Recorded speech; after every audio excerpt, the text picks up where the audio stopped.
Film अभिनेत्री करिश्मा कपूर के पूर्व पति और दिग्गज कारोबारी संजय कपूर की मौत के बाद उनकी पारिवारिक संपत्ति और विरासत को लेकर विवाद खड़ा हो गया है।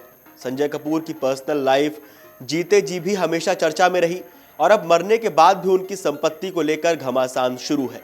ये विवाद संजय कपूर की मौत के बाद उनकी 30,000 करोड़ की कंपनी में हिस्सेदारी और बंटवारे को लेकर छिड़ा है। अब तक की जानकारी के अनुसार संजय कपूर की मां रानी कपूर और उनकी तीसरी पत्नी प्रिया सचदेव एक दूसरे के खिलाफ खड़े दिख रहे हैं। चलिए अब जानते हैं कि आखिर ये पूरा विवाद है क्या। दरअसल संजय कपूर की मौत पोलो खेलते वक्त हुई थी। उन्हें मधुमक्खी ने काट लिया था, जिसके बाद उन्हें हार्ट अटैक आ गया था। संजय कपूर सोना कॉम्स्टर यानी सोना BLW प्रिसिजन फोर्जिंग्स लिमिटेड के नॉन एग्जीक्यूटिव प्रेसिडेंट थे। अब संजय कपूर की मौत के बाद उनकी पत्नी प्रिया सचदेव को एडिशनल नॉन एग्जीक्यूटिव डायरेक्टर बनाया गया। वहीं जेफरी मार्क ओवरली को कंपनी का नया चेयरमैन बना दिया गया और विवेक विक्रम सिंह CEO हैं। अब इसके बाद कहानी में ट्विस्ट आता है। संजय कपूर की मां रानी कपूर ने सोना कॉमस्टार को लिखे अपने पत्र में कहा था कि अपने बेटे की मौत के बाद जब वो बहुत कमजोर स्थिति में थी तो उन्हें बिना किसी स्पष्टीकरण के दस्तावेजों पर हस्ताक्षर करने के लिए मजबूर किया गया। तब उन्हें खातों और महत्वपूर्ण दस्तावेजों की जानकारी लेने से भी रोका गया। रानी ने आगे आरोप लगाया कि कुछ लोग खुद को कपूर परिवार का प्रतिनिधि बताकर उनकी जानकारी या सहमति के बिना कंपनी के बोर्ड में नियुक्तियां करवाने की कोशिश कर रहे हैं। मैंने बोर्ड में आने या किसी भी पद पर मेरा प्रतिनिधित्व करने के लिए किसी व्यक्ति को ना तो सहमति दी और ना ही आधिकारिक तौर पर नामित किया।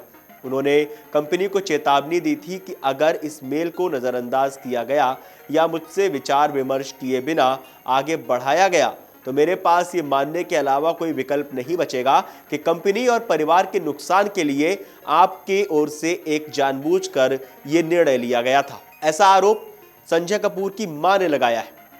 चलिए बात करते हैं कंपनी के बारे में।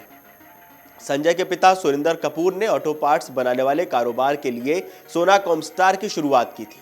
संजय ने भी विदेश से पढ़ाई करने के बाद फैमिली बिजनेस को आगे बढ़ाया और खुद को एक मजबूत कारोबारी के तौर पर स्थापित किया। रिपोर्ट्स के मुताबिक उनकी कुल संपत्ति यानी नेटवर्थ करीब 1.2 से 1.5 अरब डॉलर थी। भारतीय रुपयों में उनकी नेटवर्थ लगभग 12,000 करोड़ रुपए थी। संजय कपूर एक रॉयल और हाई प्रोफाइल लाइफस्टाइल जीते थे। उनके पास देश और विदेश में कई लग्जरी प्रॉपर्टीज थीं, जिनमें दिल्ली, मुंबई और लंदन की संपत्तियां भी शामिल हैं। इतना ही नहीं, संजय कपूर को महंगी और आलीशान गाड़ियों का भी शौक था। इसके अलावा उन्होंने रियल एस्टेट में भी बड़ा निवेश कर रखा था। एक रिपोर्ट के मुताबिक संजय कपूर की कुल प्रॉपर्टी 10,300 करोड़ रुपए 1.2 बिलियन डॉलर से 13,000 करोड़ रुपए है, जबकि सोना कॉमस्टार का बाजार मूल्य करीब 31,000 करोड़ रुपए है। अब बात करते हैं कि संजय की वसीयत में क्या कुछ है। कुछ रिपोर्ट्स में दावा किया गया कि संजय की वसीयत की स्पष्ट जानकारी नहीं है, लेकिन उनकी मां का दावा है कि उनके पति यानी संजय के पिता स्वर्गीय सुरिंदर कपूर की वसीयत के मुताबिक रानी ग्रुप की संपत्ति की अकेली सबसे बड़ी वारिस है। वहीं कुछ लीगल एक्सपर्ट्स कहते हैं कि बिना वसीयत के संपत्ति संजय की मां, पत्नी प्रिया और उनके बच्चों के बीच बटेगी। वहीं दूसरी तरफ पूर्व पत्नी करिश्मा कपूर को तलाक के वक्त 70 करोड़ रुपए दिए गए थे। उनके बच्चों समायरा और कियान के लिए 14 करोड़ के बॉन्ड खरीदे गए थे। करिश्मा को 10 लाख रुपए मासिक भत्ता तय हुआ था।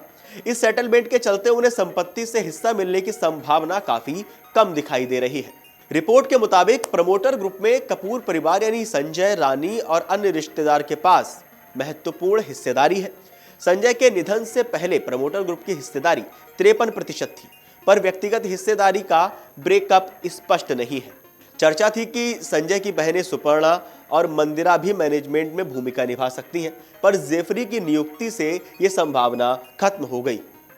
अब इसके बाद बात करते हैं कि कंपनी ने इस पूरे मामले पर क्या जवाब दिया है। सोना कॉमस्टार ने सेबी को भेजे पत्र में स्पष्ट किया कि रानी 2019 से कंपनी की शेयरधारक नहीं रही है। कंपनी के शेयरधारिता मुख्य रूप से सार्वजनिक है, जिसमें प्रमोटर हिस्सेदारी यानी ऑरियस इन्वेस्टमेंट्स संजय के लाभकारी स्वामित्व में थी। ऑरियस में प्रिया का डायरेक्टर बनना, सोना कॉमस्टार में प्रमोटर समूह की हिस्सेदारी से उनका संबंध मजबूत करती है। ये रानी के बिना सहमति बोर्ड नियुक्ति के दावों का खंडन भी करता है। हालांकि ये मामला बहुत पेचीदा है। क्या कुछ इस पे हो सकता है? आप लोगों को क्या लगता है? हमें कमेंट करके जरूर बताएं और देश और दुनिया की तमाम बड़ी खबरें जानने के लिए देखते रहिए अमर उजाला। अगर आप ये वीडियो YouTube पर देख रहे हैं तो हमारे चैनल को सब्सक्राइब कर बेल आइकन दबाएं और Facebook पर देख रहे हैं तो हमारे पेज को लाइक करें।